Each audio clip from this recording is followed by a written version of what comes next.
I'm Gisela Stuart. I'm chairing the session on old and new challenges across Europe.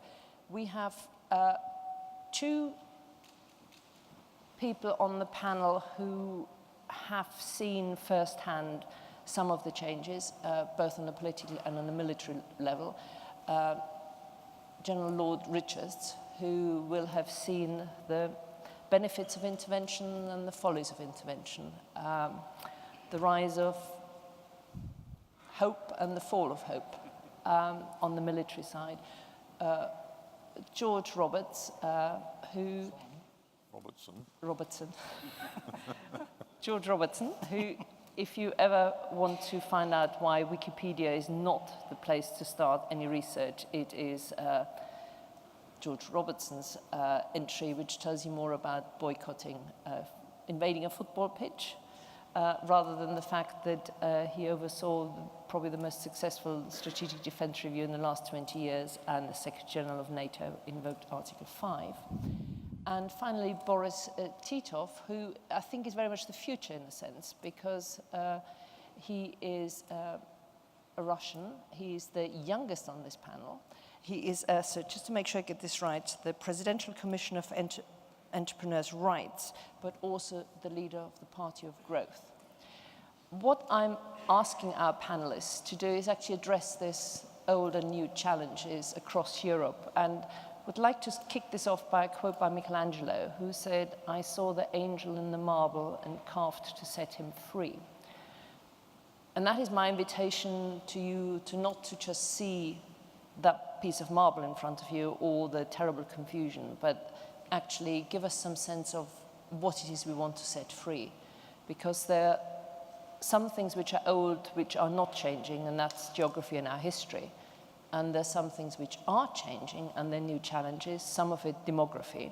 And I thought in the last panel, it was interesting that it may just be that we don't understand the songs our children are singing. They have their common songs, they're just different songs from the ones we had. And to what extent cybersecurity is so different, it's just delivered in a different way.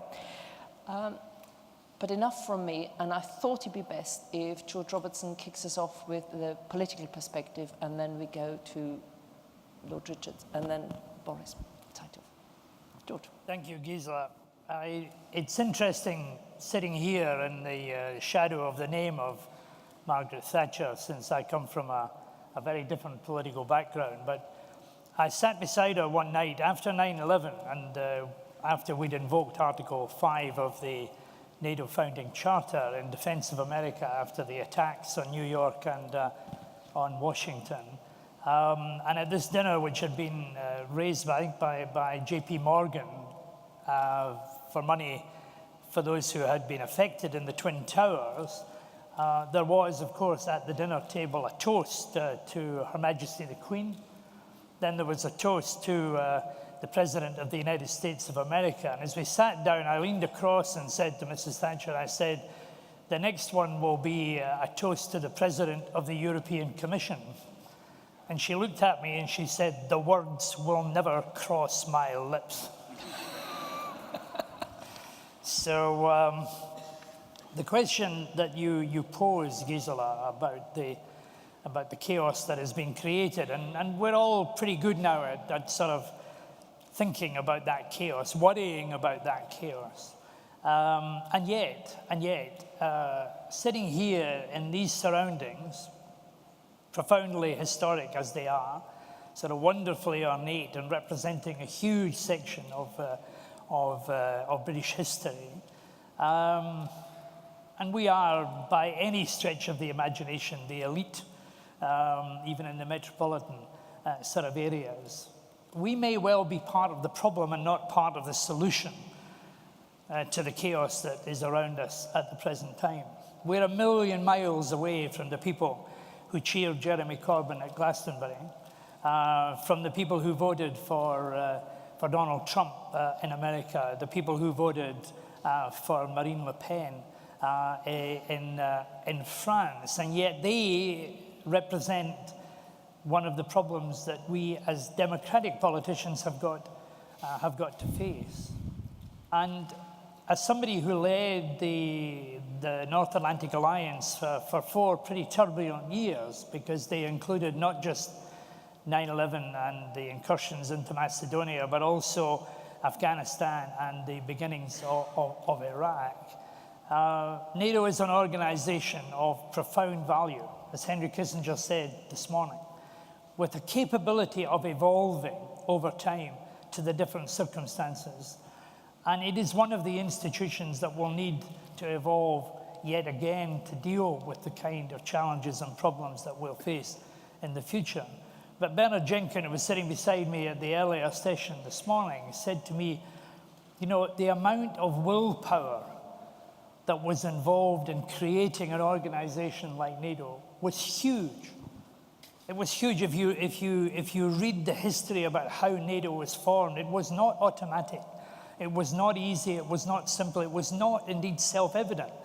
And the battles that took place in the negotiations are almost like the ones that will be taking place over our release from the European Union. The debates in the United States Senate, who had to ratify the treaty, were very profound indeed. One senator said, we know what this is about. These Europeans are going to get into another war and expect us to fight it again for them.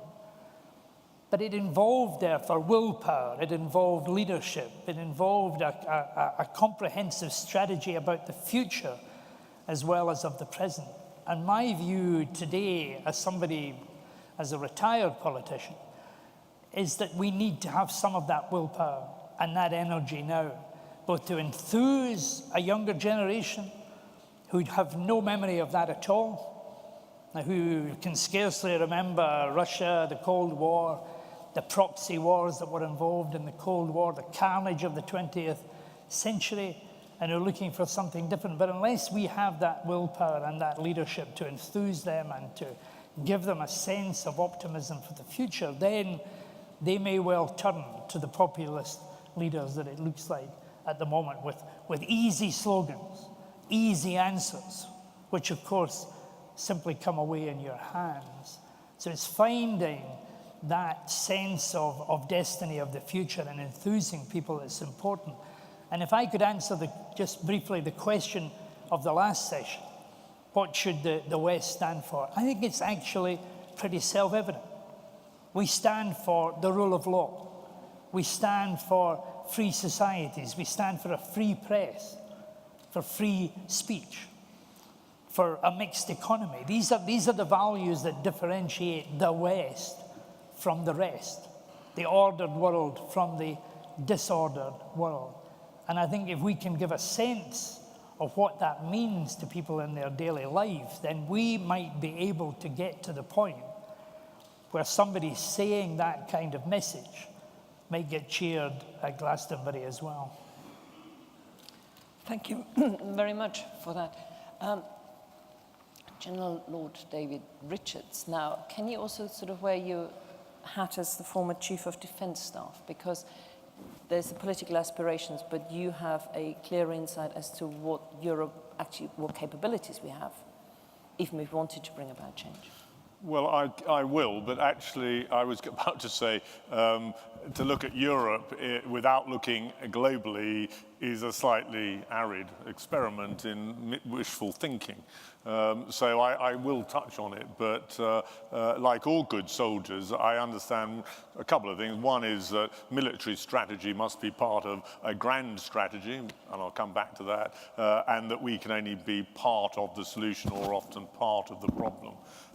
My thesis, because I'm a practitioner, I have no pretensions to academic excellence. I've just been there and done it a bit, and I've got rather frustrated with those that talk a lot and don't do very much, and certainly don't give us the tools often to succeed in delivering on political ambitions. So my thesis is that the world is a potentially far more far more precarious and unstable a situation than even Dr. Kissinger so brilliantly outlined. To all the geopolitical risks that he talked about, we must add, and I know they've been touched on in different ways, cyber, the anarchic risk of social media, which, as one or two people have said, we don't even begin to understand and states can't combat, extremism and terrorism, global warming, transnational crime, mass migration, and so on and so on. There's many more, all now partly because of the internet on a global scale. And this requires states to rediscover what some of us would know, but many of the younger people here will not really recognize as grand strategy, statecraft, and a process to deliver that. The problem is, as I see it in the West, there's no real appetite for that. And George, you were alluding to that. And I'll come back to that. I'm not suggesting, by the way, that this is easy. But it was Sun Tzu in 500 BC that famously said that strategy without tactics is the slowest route to success, but tactics without strategy is merely the noise before defeat. I see a lot of tactics and very, very little strategy. And again, I'll come back to it. But it's not easy. I'm indebted to Sam Nunn for this, but he told me a joke a little while ago about a comedian called Will Rogers, who was a famous, apart from anything else, cowboy, who during the First World War, and he had a view on most things, apparently, Will Rogers, he was asked what he'd do about the U-boat threat. And he said, well, I've been thinking hard and long about this. It's quite simple, and I'm something of a strategist. You drain the Atlantic. And the person he was talking to said, well, how do you do that? He said, I'm a strategist. Don't worry me about tactics. And there is a lot in this. I'm not suggesting it's easy. But as you said, George, it requires willpower and leadership, and I think we must do it. So in 2009, I was a general. I'd just taken over command of the British Army, and I attended a conference with one General Jim Mattis. So I'm giving you here, I hope, by quoting something he said at the conference, some cause for optimism in a man who I promise you thinks strategically. He said, and this is back in 2009, we have a real need for grand strategy. Any analysis shows the need. Our predicaments are complex, but not more so than in the past. And from history, we can learn lessons from how other civilizations dealt with complexities they faced. We must have a grand strategy, for we cannot subordinate our military strategy to a non-existent political strategy. And our security and military strategy, properly nested inside a grand strategy, is essential to forming our forces. Yet the situation confronting us and our allies today does not permit us to do this sequentially. And I saw Secretary of Defense Mattis the other day in Singapore at the Shangri-La Dialogue, and I asked him about this, and he's of exactly the same view today. And I said, well, thank you very much. He did say that, like Will Rogers, it's quite hard delivering it. So just to elucidate on some of the things that I've talked about, and we talk here about old and new challenges, and we heard Dr. Kissinger talk about the Treaty of Westphalia. My thesis is that we are, to some degree, in that period before the 30 Years' War. That was a frightful war for those nations, not many, mainly in Central Europe, that were involved in it. It led to the Treaty of Westphalia and led to quite a stable era thereafter. That broke down. We had the Napoleonic War. We had the Congress of Vienna, led to a very stable 100 years or so before the First World War. The first half of the 20th century was chaotic, rise of fascism, Nazism, extremism generally. 2 world wars. After that, we had an essentially bipolar system that then ended up for, as Anne Applebaum said, for about 15 years in a unipolar world. That now is, and we're right on the front edge of this, we're now at the front edge of a multipolar world in which China, India, and a number of other nations, Russia reasserting itself, is challenging the American-led unipolar unipolar world that we sort of began to get used to. There are 17th century analogies there, but as I said a minute ago, it's far worse than just than the 17th century, because we've got globalization in all its forms, including the internet, extremism, thousands of educated but marginalized people out there that we need to deal with, populism, global warming, cyber, social media, transnational crime, and so on. And then the inevitable dominance over the next 10 to 30 years of China.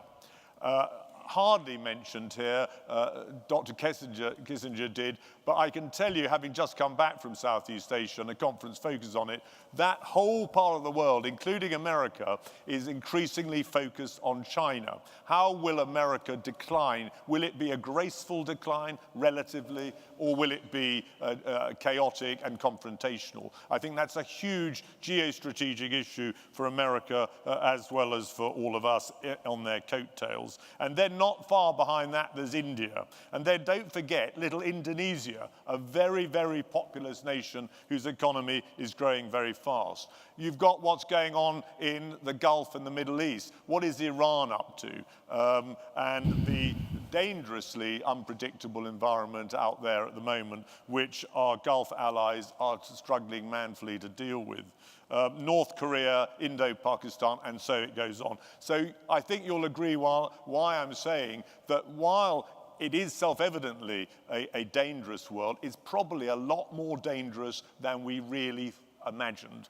And the absence of any real strategic thinking, of statecraft and of statesmanship is very worrying to a lot of, I think probably all of you. Where is our generation's Ataturk? Where is our generation's Churchill, Roosevelt, Marshall? By the way, Marshall was a soldier, never forget, which I never slow to remind my political friends. I saw it in Lee Kuan Yew. I see those qualities perversely in President Xi, and also, and some of you will be discomforted by this, whether you like it or not, in President Putin. I do not see much of it in Western leaders, and I'm drawing to a close now. Here in Europe, the European leadership, almost to a person, is obsessed now by proving the European experiment is going to be a success. I hardly hear them talking about what is going on in the rest of the world. Here in Britain, perhaps understandably, our political leadership is obsessed by Brexit, but it's very narrow. At the very moment, we should be thinking globally. So to conclude, my thesis is we need statesmanship, statecraft.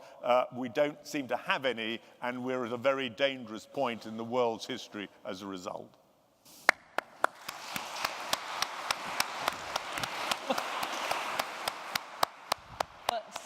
Thank you very much for that. And I'm just reminded by something Henry Kissinger said, that mere proclamation does not make something happen. And I think there's been lots of proclamation, but very little action. But of course, we're talking about the geographical Europe, which, if his geography lessons teach me right, goes up to the Urals. So a significant part of Russia is part of Europe. And of course, talking about leaders, you've got a situation now where Angela Merkel and Putin can choose whether they speak to each other in German or in Russian. So it might be quite useful to have the Russian perspective.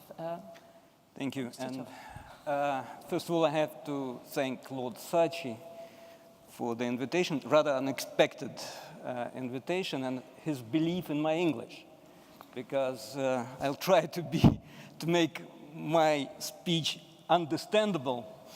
But anyway, I hope you will understand it. First of all, I'm honored to be on such a panel, on such a conference, with such a distinguished panelist and a very professional audience, but the thing is that I'm not a professional. I'm not a political professional. I'm a businessman, and I'm a businessman myself, but also I represent the interests of businessmen, and not only Russian investors into Russian economy, but also foreign investors. I have to protect their rights. We had a joint venture with president of Russia, because we have a problem, a mutual problem, which we all face, the problem of administrative pressure, bureaucratical corruption pressure on business, and we decided he gave us power, state power, and we gave him skills of management. So we decided to do this institution, which is called the Presidential Commissioner for Entrepreneurs' Rights in Russia. I'm running the office for 5 years. Since that time, I don't think that we had a breakthrough, but maybe a little bit the situation changes. At least we had a big problem with IKEA in Moscow, and IKEA, the big Swedish company, and we finally settled it. So some wins we have already. And from my point of view, and I will express the point of view of, first of all, businessmen, the challenges which confront the world now, we haven't heard yet in today's conference. The main challenge which we see, and it's an opportunity but big risk as well, it's the new technological revolution which we all face and will face very fast.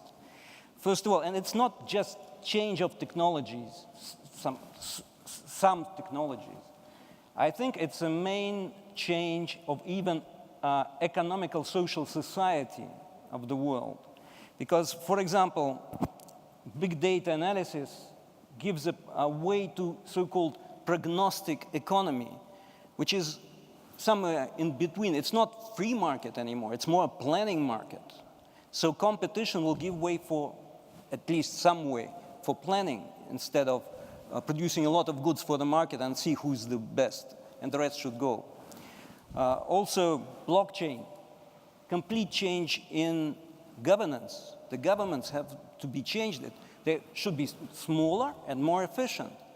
Blockchain is a huge change in the whole world, I can say. Cryptocurrencies, of course, they will definitely and drastically change the financial systems, because you can't, confront them anymore. They're already in our life, and they're spreading, and nobody can put an end to that. Also, qubit-based processor, the Internet of Machines, Dr. Kissinger touched this, but on a very small scale. Biotechnology, they all put before mankind global problems, employment, governance, and wealth. So, for example, blockchain society already puts on the table the question of new international government. World's government, already they talk about that. For Russia, is of course special challenges. The most important, one of the most important is again a revolution, technological energy revolution.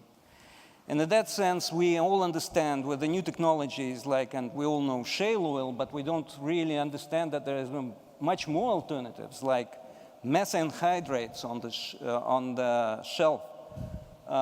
We also, even now, are going for a new technology like atmospheric electricity, which is on the way and should be very soon here.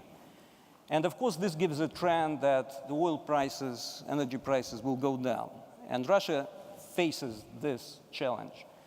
And now we have a big debate in Russia. We have, we call it a strategy battle.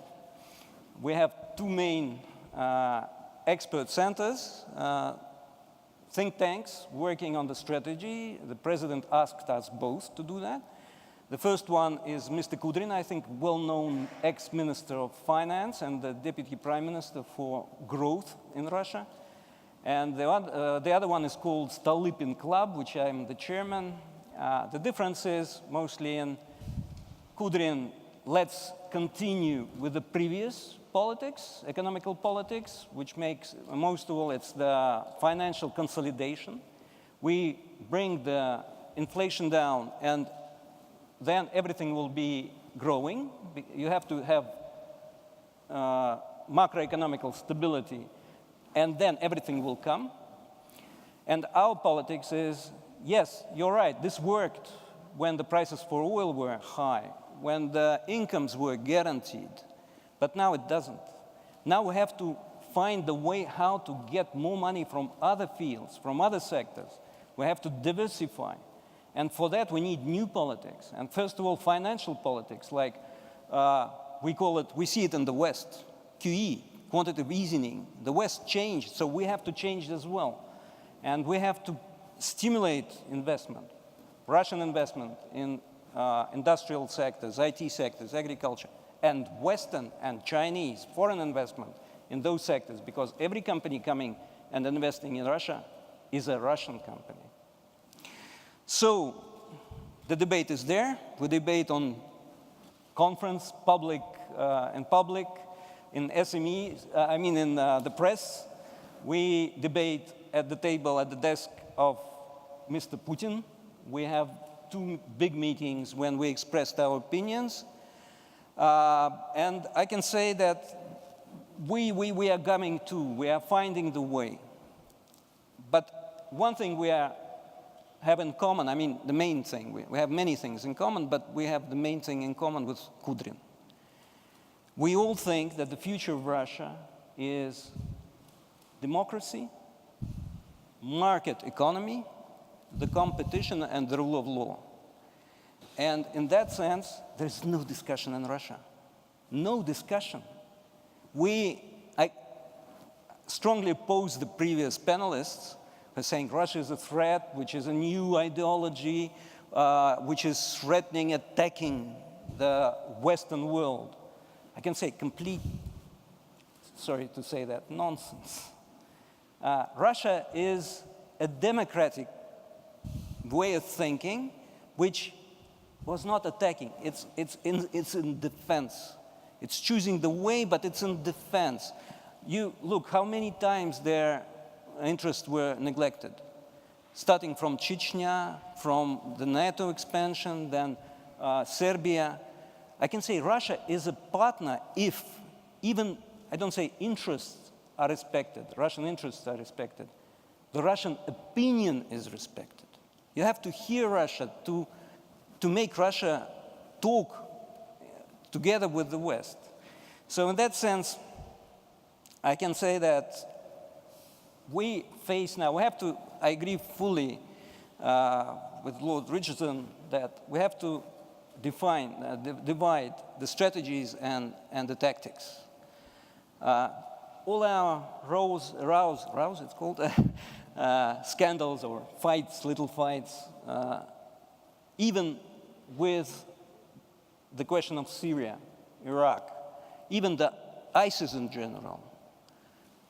And of course, our small routes, I've forgotten the route, yeah.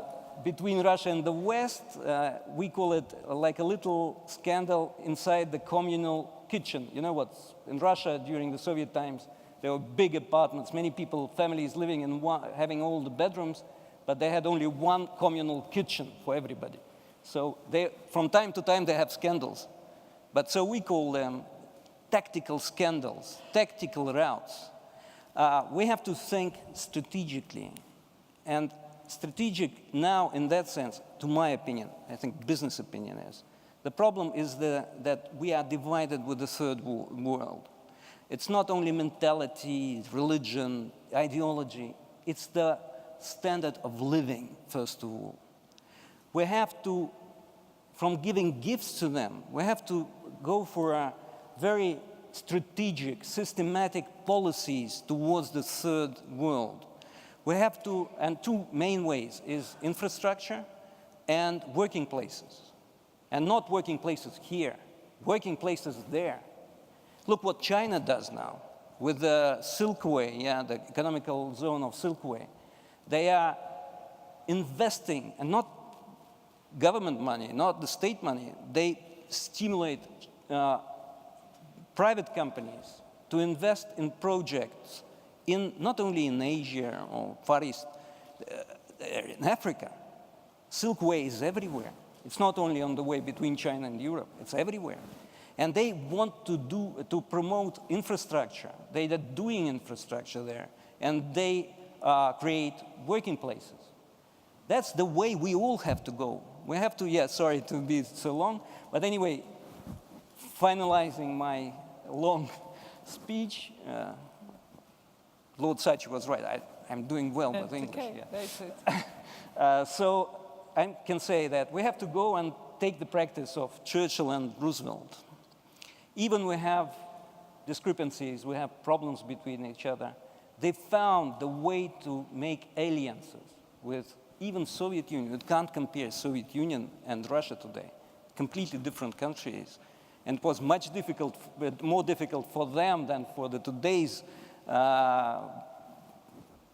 governments to find a way to make alliances and allies. And there's a special word in Russian which is called, it's not союз, it's союзничество, alignment against the global threat. So I think that we should have to not to show ego now today of every country, but to show wisdom. Thank you.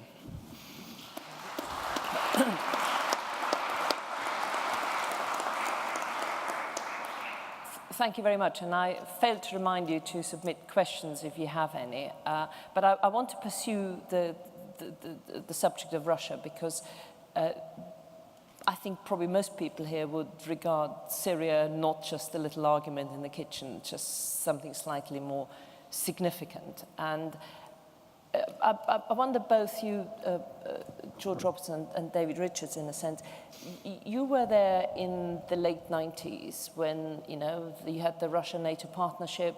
There was this period when we all thought, yes, we were completely on the same page, but that has changed. What has changed? George, would you like to sort of... Well, I became Secretary General of NATO in 1999 after the Kosovo conflict. So I wasn't exactly popular in Moscow and regarded as a bit of a hawk. But I had long relationships with Russia before that. So shortly after I went there, President Putin was elected. He took over from Boris Yeltsin, who resigned spectacularly on Hogmanay of 1999. So I was among the first foreign visitors to meet the then president-elect Putin, and it was quite a remarkable meeting because I took the view that Boris has said of putting myself in the Russian chair. What did they expect of me? What did they expect of NATO? What about the bruised feelings after what happened in Kosovo, which had been fairly traumatic for the Russians, and tried to build a relationship. At that first meeting, President Putin said, and these are the words, "I want Russia to be part of Western Europe. That is our destiny, in my view. Others disagree. That is my view about it." And we then went on to build a relationship. Famously, at the second meeting, he said to me, his opening gambit was, "When are you going to invite Russia to join NATO?" And I said, "We don't invite countries to join NATO. They apply for NATO membership and they have to satisfy the criterion laid down." To which he said, "Well, we're not going to stand in line with a bunch of countries that don't matter." And I said, "Well, we should stop the diplomatic sword dance and just get down to building a relationship together." And over the next 3 years, we did. And we built relationships. The ambassador to NATO at that time was Ambassador Sergei Kislyak, who's now become an internationally known phenomenon. We built a good relationship, which led in 2002 to the creation of the NATO-Russia Council, which I chaired, with 20 presidents and prime ministers round the one table, including the Russian president as well. We had work streams working on a whole series of issues like non-proliferation, chemical weapons, on submarine search and rescue, whole things, the kind of cooperation that joins us together. Now, things eventually went wrong. I think the West, the Americans dropped the ball. The Bucharest summit and a declaration that Ukraine and Georgia were going to become members of NATO was not something that was either practical, and it rang alarm bells, the crisis in Georgia and the rest of it. But we can still move back to that area of cooperation. After all, most of the challenges that we're talking, the new challenges that we face that David Richards outlined, of cyber, of organized crime, of terrorism, of refugees, of corruption, of health pandemics, all of these are common problems for the Russians as they are for us, and indeed for the Chinese and for the rest of it. So it should be possible, despite our differences, and they will remain, to build areas of cooperation that will be involved. Now, President Putin has been in power for 17 years, far too long. Maybe the lesson of some of the great Western leaders that David Richards bemoaned the lack of today. After Roosevelt, they brought in term limits for American presidents so they couldn't stay too long. Mrs. Thatcher was not replaced by the British people, but by the Parliamentary Conservative Party. Churchill was defeated in 1945 after successfully leading the country in the Second World War. So, you know, we give people a finite amount of time. And I think 17 years by any stretch of the imagination is far, far too long for anybody to keep their finger on the pulse of the nation, or even on the global. Lee Kuan Yew? Well, yeah, there are some exceptions to that, but Lee Kuan Yew operated in a way in Singapore that would be unacceptable in most Western countries, however successful economically that has to be. But democratic politicians today, and it's easy sometimes at our age to sort of look and say, where are the great people? Well, they suddenly come to the fore when they're required. But we live in a world where the volatility of opinion means that we live in a permanent state of uncertainty. There's a permanent a surge of views going on that is difficult for any politicians to pin down. And then we've got the velocity of change, technological change, the world of social media, the rest of it, which is changing the whole environment in which we do our politics, and where the kind of leaders of the past may well be completely irrelevant to the kind of leadership that will be required for a strategy in the future. But the problem with the two V's of volatility and velocity is that we are left vulnerable. So discovering the ways in which we can keep public opinion on side and at the same time take decisions and keep people on side with the tough decisions that will be required, because we won't get security on the cheap. We won't build our defense forces or indeed our internal security forces without substantial amounts of public money being expended on it. And unless the public are warned about the dangers, and secondly, pre-armed about the cost that will be involved, then we'll be in trouble. I can give one example. David Richards commanded all of the NATO troops in Afghanistan. Afghanistan was a war in which NATO countries were involved. A huge number, hundreds of thousands of troops fought in Afghanistan. Hundreds lost their lives. Billions of pounds of public money were expended on that. And yet, did we properly explain to people why we were there, what was in it? Did we psychologically tell the Taliban that there was no way that they were going to be allowed to win? You know, Winston Churchill during the Second World War went to Parliament every week of the war, sometimes in secret session, concept that is completely unknown today, in order to tell people the blunt and honest truth about what the dangers were and what was going to be required. During the premiership of Gordon Brown and the premiership of David Cameron, both of them made speeches in debates about Afghanistan once. One speech each in the whole of that time.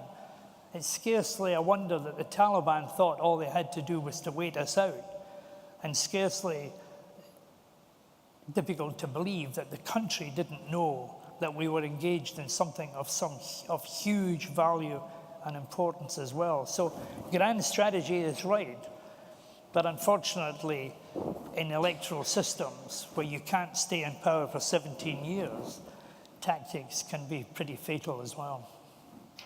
I think 17 years, unless you, Her Majesty the Queen, is too long. Okay. But I want to come back to something which Henry Kissinger said in relation to his China policy, the American China policy, where they said we were trying to make sure that we were friends with both, more so than they were with each other. Now, can you, sticking with the theme of Russia for a moment, can Europe be an independent actor in our grand strategy, or are we part of one or the other? David, where would you have the big strategic view? Are we sufficiently significant to actually be independent actors? Britain. Yeah. Or no, Europe, actually collectively. I think Europe collectively will be, but I'm a great believer in the process. I don't know the answer yet. All I know is we need to devise a strategy. We can look at signposts, and I mean, just picking up what Boris said earlier. I mean, I remember when I was in the National Security Council asking for I called it a handrail, I think, in relation to Russia. I had been on actually a very good visit to my Russian counterpart, and as military men do, we got on rather well beneath the political level, and we agreed certain processes. But I came back having realized that I didn't know what Britain's strategy or even policy towards Russia was. So I asked for one and never got one. And I think in relation to Russia, and it would apply to Europe, but it would be hard for Europe, 27 nations in the future, to agree such a fundamental thing, I suspect, because there's all sorts of differences within the EU on this issue, that we at least need to know what our direction of travel is. Do we want to seek areas of common interest and build on that? And I'd agree absolutely that Syria is an archetypal example, and I won't, but I could talk about how Russia has demonstrated in its decisive action in Syria, whether we like it or not, by the way, the utility of military force again, transforming the situation in that country. And if you go back to when they intervened, Assad, again, I'm not taking sides on this, Assad was pretty well on the point of defeat. Russia turned that round, and by the way, he wouldn't have been defeated. The war would have gone on and on and on, but he was pretty near it. They turned that round, and today, again, you've all heard the news this morning. I don't know if President Assad and his team are really thinking of using chemical weapons again. Personally, I doubt it, but there must be some intelligence, presumably. But things are much clearer, and broadly the focus collectively is on ISIS, which is much healthier. That's as a result of the Russian intervention. Our rather feeble activity, which wasn't galvanizing the Syrian opposition groups and properly supporting and resourcing them, was actually just leading to more hundreds of thousands of deaths and millions of displaced people. And it's much to our shame, actually, that our inaction in Syria has led to the situation today. I wouldn't blame Russia for most of Syria. Actually, you can congratulate Russia for resolving much of what we see in Syria today and leading us out of it. We should now work, I know this isn't very fashionable, by the way, this is a practitioner's view, we should now work as energetically as the politics allow with Russia to bring an end to Syria, and then we can deal with Assad. But it's got to be in that order. Before I come to Boris, I just park this question. Why do we think Russia is a threat? It'd be interesting. Why does the West perceive Russia as a threat? But just before I do that, David, would you say that Russia's action in relation to Syria and the closer working with Turkey actually makes it more difficult for NATO to arrive at a particular view? Yeah, I think NATO, notwithstanding George's excellent point about NATO and out of area, I think this would be a good one to keep NATO out of. Because NATO is a number of nations. It's not just the USA now, or Britain and a few like-minded friends. I think that NATO brings all sorts of military advantages, and I was very involved in the Libya campaign, and I remember insisting that we had to involve NATO because the idea floating around both Paris and London was that Britain and France would do it by ourselves. I and my French counterpart, Admiral Guillot, knew that that was just not practical. We don't have the capacity and technical skills to do that. We needed NATO to do it. But actually, America can do it in the case of Syria, and I think that we should leave leave NATO out of this one. Well, thank you. You've NATO answered one of the questions. NATO wasn't involved in Iraq because there was a difference of opinion among the members. So it's not the answer to every conflict. Yeah. We're getting All questions. Chirac, Putin were against going into Iraq. But we're getting questions on Twitter. This perception: are we talking about?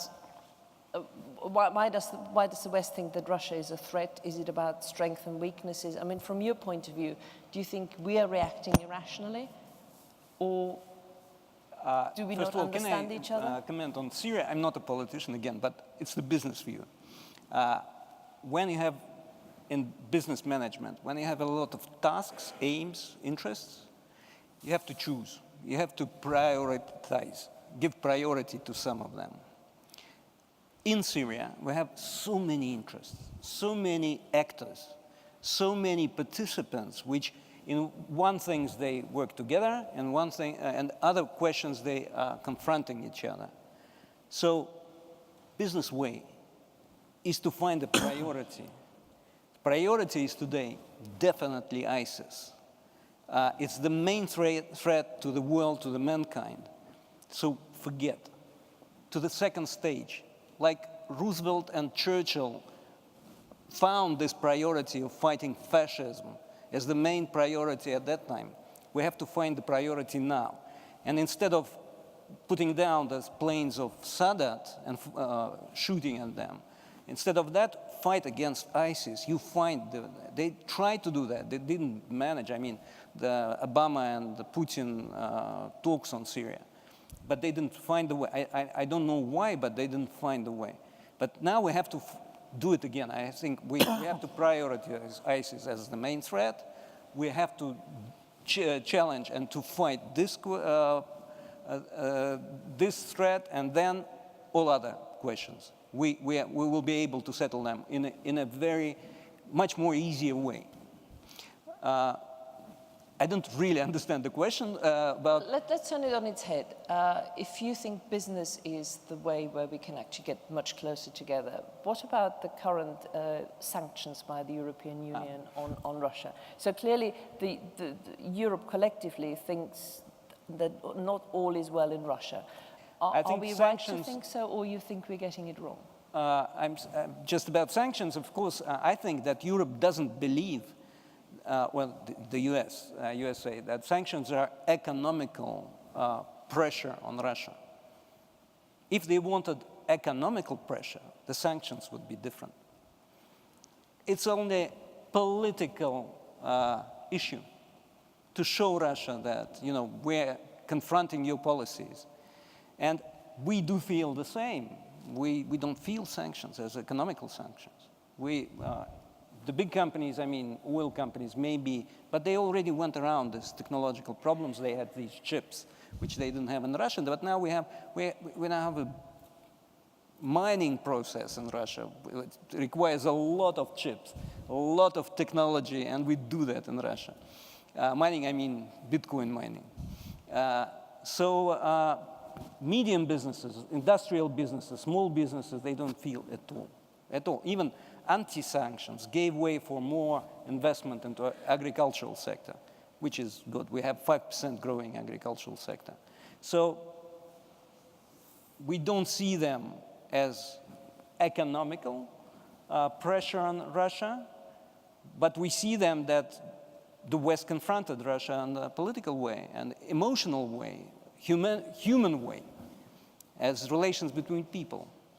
And that is very bad. And it's very strange to see sometimes the television, when the big, government meets between the presidents, meets between or the meetings of the Secretary of State coming to Sochi, meeting Putin, they're all like friends. They shake hands, they joke, and then sanctions. What, in between them there are sanctions?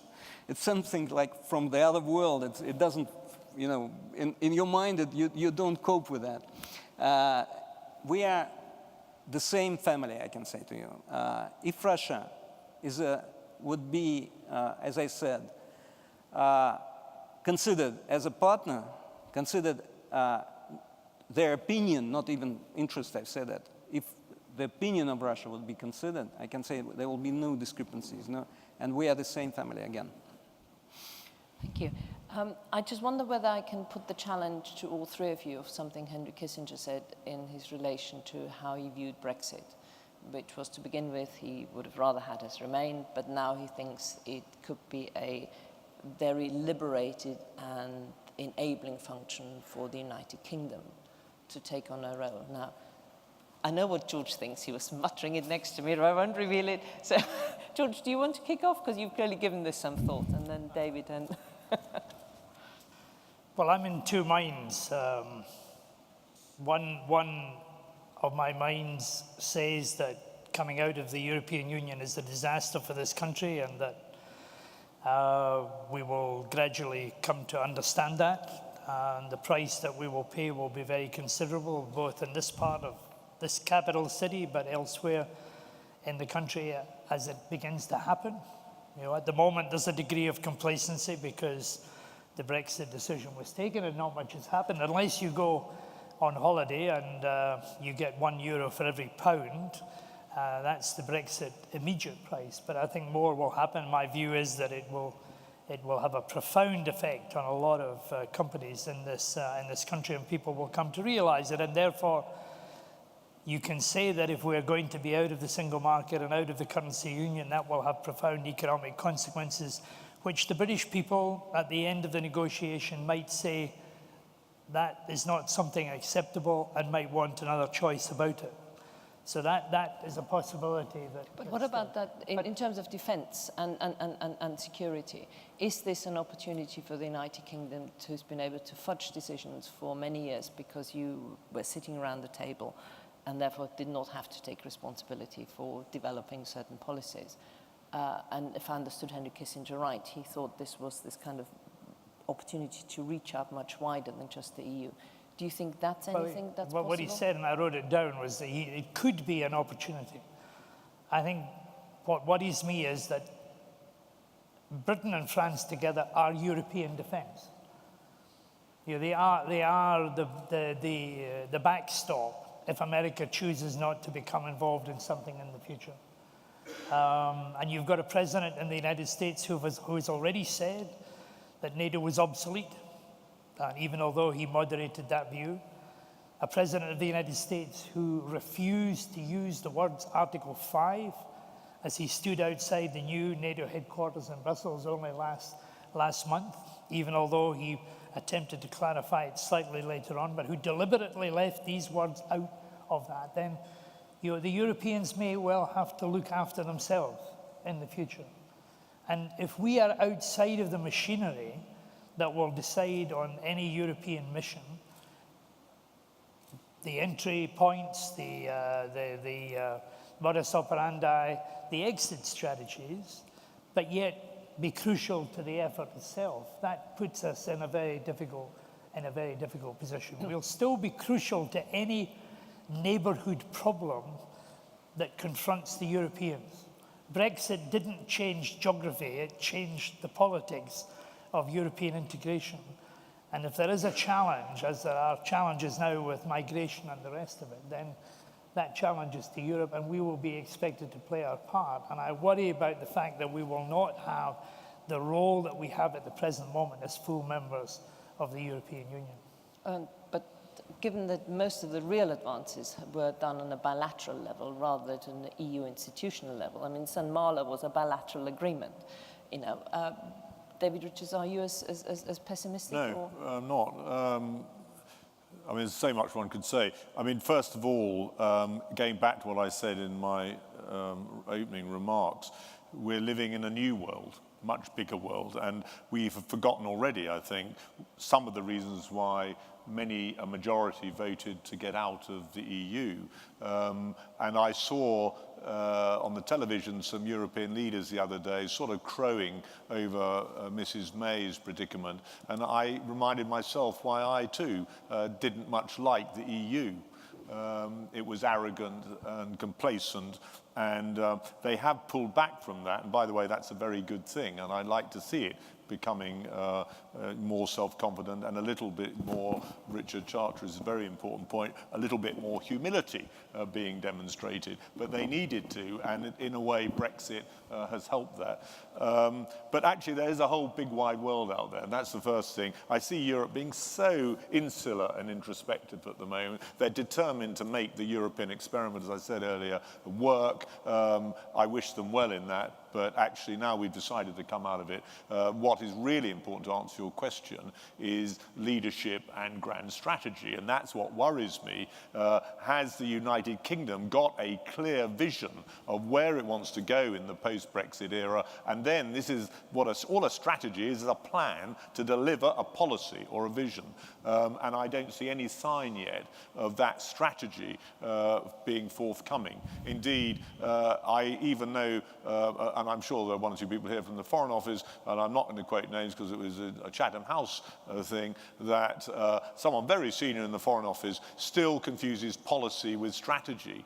And that worried me. So we need to sort that out. I think it's doable, but we're a bit obsessed by Europe and Brexit as opposed to the opportunities in due course. A very good friend of some of us here, Mervyn King, Lord King, is of the view that there will be a dip economically, and that worries all of us clearly, because ultimately as any non-soldier or soldier knows, our future depends on our economy. So that has got to be sorted out. But I see Japan already talking about some sort of bilateral relationship. Australia is still doing. I'm very certain that President Trump will do it. So it's not as bleak, I think, with time and with a clear plan as people might think. I'd just like though, to pick up on one thing George said, which I broadly agree, and he was the head of NATO. Actually, NATO, notwithstanding a blip or two from President Trump, and I think he has broadly corrected them. And certainly that's this week. And I think he's feeling his way on this issue, and he was playing electioneering to a degree. But it is that NATO will remain the bedrock of British security, and there is no talk of us leaving NATO. Indeed, you know, I think President Trump was quite right to insist that people spend more on their own defense. It is not acceptable that America pays for about over 50% of NATO's defense, and it's got to change. And so he was right to do it, and I'm a big supporter of it. The Anglo-French agreement will go on. Both nations have said this is out with Brexit, and it was nothing to do with the EU. So I think France and Britain, where there's a will, there's a way, and there's got to be a strategy, will continue to work quite rightly, very closely with each other in the defence sphere. And if we see that faltering, then strategists have got to bring them back to what is most important. Were you worried about the absence in the Conservative Party manifesto of a commitment to keep the army at the minimum numbers of 80,000? Oh, you're getting me into deep water here. But yes, the answer is yes. I think the armed forces in this country are being under-resourced. And tonight we will have Sir Michael Fallon here, for some of us anyway, and we need to pin him down on this. There's a lot of people have talked about the virtues of 2% of GDP, and that's a good thing in principle, but it's an input figure. Yeah. What people like me want to look at is output, and the output is relatively in decline. The army today is at about 78,000. Even at 82,000, what it's meant to be at, it's the smallest army since 1790 in this country. The Royal Navy is vastly under-resourced for the task it's been given and can't man all its ships. There's only 19 frigates and destroyers. We've got this massive aircraft carrier we've got to deliver. We've got to make that work. It's probably impossible to do and keep the rest of the fleet going without a big injection of resources. The Royal Air Force has never had less combat aircraft in its whole life, which is much shorter, obviously, than the armies. But nevertheless, we've got to be sympathetic to them. So, yeah, the politicians, and it was interesting, it wasn't in the manifesto. Labour Party, obviously, are you Labour? Yes, anyway. Labour Party virtually didn't mention it and will probably get rid of Trident, which is another debate altogether. When we're back in government, we will mention it, don't worry. But no, I mean, hang on. Seriously, there is no appetite out there, I'm afraid, for defence. And some gallant people in the media have tried to stir it up and got nowhere. So unless people like us and you realise that fundamentally defence spending is important to us all in this very uncertain world, and I'm not focusing for 1 minute, by the way, personally here on Russia, then we are treading into even more dangerous terrain. Well, thank you very much. We're sort of coming towards the end, so if we can sort of have concluding comments from the panel, so we can finish at 1 o'clock. And I was just wondering, Boris, one of the things which really is troubling us, or is troubling me, is that in 2004, to all the new accession member states, membership of Nato to them was even more important than the European Union because security. And we went through a period where Russia did not appear expansionist. And then you had the Crimea and you had the Ukraine. How would you explain that to us, why that should not unsettle us? First of all, about Brexit, of course I can't judge. I mean, from my point of view, it's especially on political and security side of it. But again, business-wise, economically-wise, of course, we see, and the Wall Street reaction was proving that Britain faces some challenges in economics, especially again with the new technologies, financial technologies which will change the financial world. And this can be a problem. And it seems that to be alone in such circumstances, it's a challenge for Britain. I don't think that there will be more contacts with the US. I mean, difficult to say, but there are challenges. The other sad feeling I have, my personal feeling about Brexit is we have a big program with the European Union, and we work together against corruption. Where my institute, the Ombudsman Institute in Russia, and the European Union. And we have a mutual budget for that. It was for 3 years. It was funded by Britain. I hope, well, of course, Britain stays in United Europe. I mean, in European, not in the European Union, but in the Council of Europe. It will continue. But I think this program is under threat, and it's my personal feeling, which is against Brexit. Again, about the policies, it's very difficult for me, again, to judge. But I already said that the Russian policies were more a reaction to the policies of the West. It was not something that Russia was pushing through or attacking. Russia had, here the previous panel was said that Russia has aims to destroy the West, something like that was in there. It's not completely not true. And I can explain, my feeling is that we reacted because we couldn't let, you have to understand what is Ukraine and Russia. It's like Scotland and England. Of course, we should have maybe done the better political work together to stay together. But the reaction when Europe was not, the interests of Russia were neglected by Europe, and that concrete day made this feeling work. And with Crimea, for us, Crimea speaks Russian. The Ukrainians are a very small part of it because we have still separate languages with Ukraine. We understand each other, but we have different languages. Russians spoke Crimea spoke Russian all the time. Right? Crimea was Russian land for many, many, many years. And the people are there, Russians. And the investors in Crimea and the tourist infrastructure and other different agriculture were always Russian companies. And when they said, okay, Ukraine goes away, what would happen with us? And they started, I know many businessmen, because I run the union also, Деловая Россия, Business Russia. In Crimea, they were saying, no, we can't do that because it's a big threat to us. And the people started going out into the streets. And I know personally the man who was, spent a lot of fortune for protection against some nationalistic, I mean, really, we feel them as not very comfortable people to speak with. I mean, from Ukrainian side, this has been Udar, it's called, I don't remember the name of this nationalistic movement. So they started protecting themselves. And in that situation, I think Putin took an emotional decision. It was not a political decision. We see all the consequences. It was an emotional decision of a Russian man saying we can't let them be under pressure and we can't let them, leave them in problems. And we understood that. I think we probably find it difficult to agree with you, but there we are. George, final comments?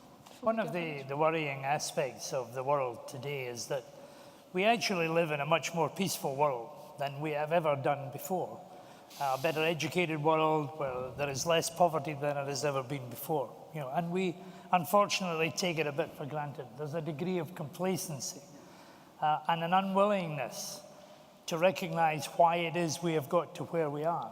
There are dangers and problems ahead, but we need to learn that we came out of the Second World War and a visionary generation set up institutions that were elaborated on by the previous speakers and by Henry Kissinger, NATO and the EU, the IMF, the World Bank.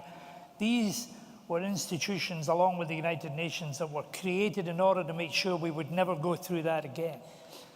Now, we've allowed some of these organizations to wither, some of them not to modernize and to become unfashionable. We're seeing huge cutbacks in diplomacy. The British Foreign Office budget, total budget, is now less than the budget for the United States Embassy in Baghdad. Tiny in comparison to the nature of the job that it has to do. President Trump is going to cut the United States State Department budget by something like 30% at a time when diplomacy is actually mattering. We've weakened the concept of deterrence. We're weakening the idea of alliances all of the time. So the bedrock of what we have created is being weakened at a time when, as David Richards rightly said, this range of problems and difficulties and challenges that we have out in front of us have become ever more complex. And as somebody recently said, we've moved from mutually assured destruction to mutually assured disruption, where uncertainty and unpredictability is now permanent. And if ever there was a time for us to recognize that these institutions of diplomacy and of intervention and of peaceful cooperation were essential, then this is the time in history for that to happen. And that will require grand strategy, will require courageous political leadership and courageous political tactics as well. And if we come to agreements on the global scene, like the Budapest Memorandum, if I might say to you, Boris, which in 1994 guaranteed the territorial integrity of Ukraine inside its existing borders, a guarantee given by Russia, by the UK, by France and America, then we should stick by those guarantees as well. And it's the weakening of some of those institutions that would make me worried about the future. Indeed, George, we spent more on winter fuel payments than on the budget of the Foreign Office. which puts a perspective. Now, David, it's up to you to cheer us up so we can walk into lunch without being too fearful about the future. Okay, well, I'm not saying I can cheer you up because I agree very much with what George said so eloquently.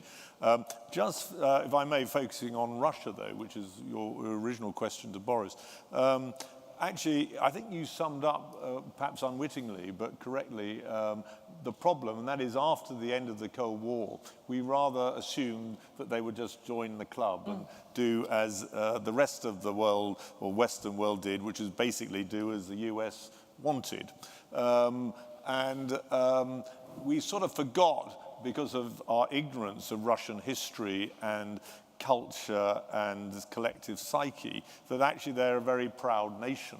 And they weren't going to readily do that. And they were uncertain about that world at the end of the Cold War. And they still talked in terms of spheres of influence, things that we had forgotten. That was all already history. I think if we had a little bit more humility and given Russia a bit more encouragement and a bit more time, then we would be in a completely different situation today. And I think your point, Boris, about just allowing your view to be heard and understood wouldn't be a bad start. Actually, I may be the only other person here, but I do understand why Crimea was an emotional commitment on the part, I like that description, on the part of President Putin. Because I, like all good military men, and all of you are military historians to a greater or lesser extent, I remember going to war with Russia over Crimea in the 1850s, not with Ukraine. And I always saw it as Russian, essentially. And I remember, and Ukraine, by the way, the rest I can see other solutions, but I never saw Crimea as being, given what happened, as staying within this new Ukraine. Now, there may be ways that we can, over the years, resolve that problem, but I think this inability or reluctance on the part of Western nations to empathize just a little bit with Russia has been the cause of many of the problems we now confront. Well, on that positive note, I want to thank the panel for the discussions. I want to thank you. I think we now have lunch. We're back at 2:15 for the next session, which I very much look forward to, and thank you.